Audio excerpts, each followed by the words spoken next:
Hi guys, मैं अनीता आपके YouTube channel study bye जुनून में आप सभी का स्वागत करती हूँ। तो दोस्तों, आज मैं पढ़ाने वाली हूँ आपको भारत की ऐतिहासिक संधियां। तो देखते हैं फर्स्ट नंबर।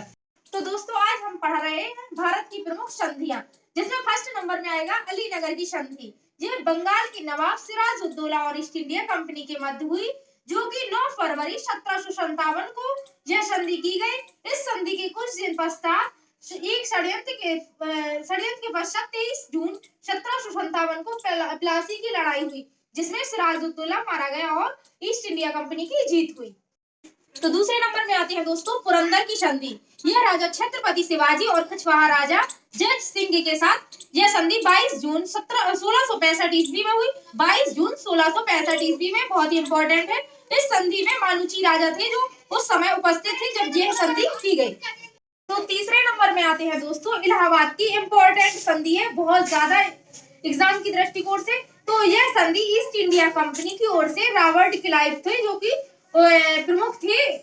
इसे जो संधि हो रही थी, तो रॉबर्ट क्लाइव के साथ बादशाह शाह आलम द्वितीय के मध्य यह संधि हुई। इस संधि में ईस्ट इंडिया कंपनी ने कोड़ा और इलाहाबाद के जो जिले हैं शाह आलम को दे दिए गए, और जिसमें 26 लाख रुपए वार्षिक खिराज भी दी गई।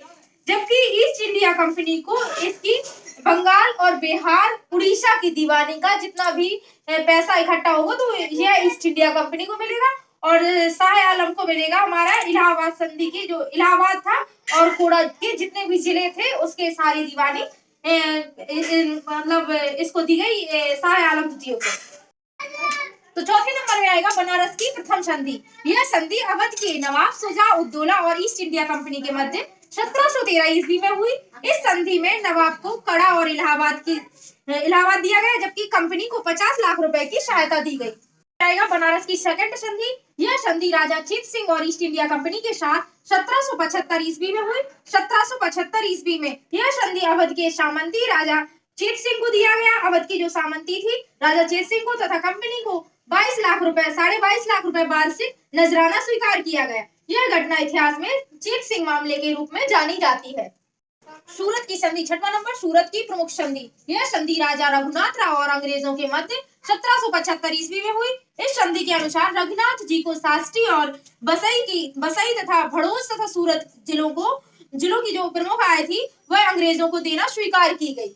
सातवां नंबर सालवाई की संधि। यह संधि मई 1782 में ईस्ट इंडिया कंपनी और महादजी शिंदे के मध्य हुई। यह संधि 1775 से जो युद्ध मराठा युद्ध जो था वो समाप्त हो गया, जो 1775 ईस्वी से चल रहा था।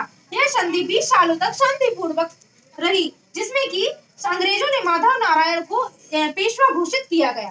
नंबर बसई की संधि। यह संधि 31 दिसंबर 1802 ईस्वी में भारत के पूना है, जो पुणे में पड़ता है, मराठा पेशवा बाजीराव द्वितीय और अंग्रेजों के मध्य हुई। इस संधि के फलस्वरूप 1818 में पश्चिमी भारत के क्षेत्रों में ईस्ट इंडिया कंपनी का विलय मार्ग जो कि प्रशस्त हुआ। सुगौली की संधि। यह संधि ईस्ट इंडिया कंपनी और नेपाल के मध्य हुई, जो कि 4 मार्च 1816 ईस्वी में हुई, जिसमें काठमांडू के एक ब्रिटिश प्रतिनिधित्व को नियुक्त किया गया तथा इसके साथ ही ब्रिटेन को एक सैन्य सेवाओं में गोरखाओं की नियुक्ति का अधिकार भी प्राप्त हुआ। 1923 में इसी संधि की जगह पर सतत मैत्रीय संधि के नाम से नई संधि स्वीकार की गई। 10वां नंबर लाहौर की संधि। यह संधि अंग्रेजों और सिखों के मध्य 9 मार्च 1846 ईस्वी में लॉर्ड हार्डिंग ने लाहौर के एक आर्थिक संस्थान 1846 ईस्वी में हुई।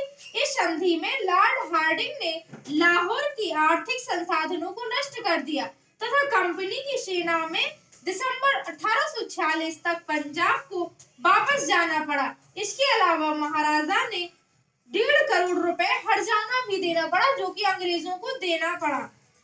महाराजा जी ने अंग्रेजों को 1.5 करोड़ रुपए हर्जाना के रूप में देना स्वीकार किया। तो दोस्तों, आज की वीडियो में मैंने आपको 10 नंबर तक प्रमुख संधियां बता दी, जो कि परीक्षा की दृष्टिकोण से बहुत ही इंपॉर्टेंट टॉपिक है। तो आज की वीडियो में इतना ही है। मिलते हैं नेक्स्ट वीडियो के साथ। Thank you watching for now.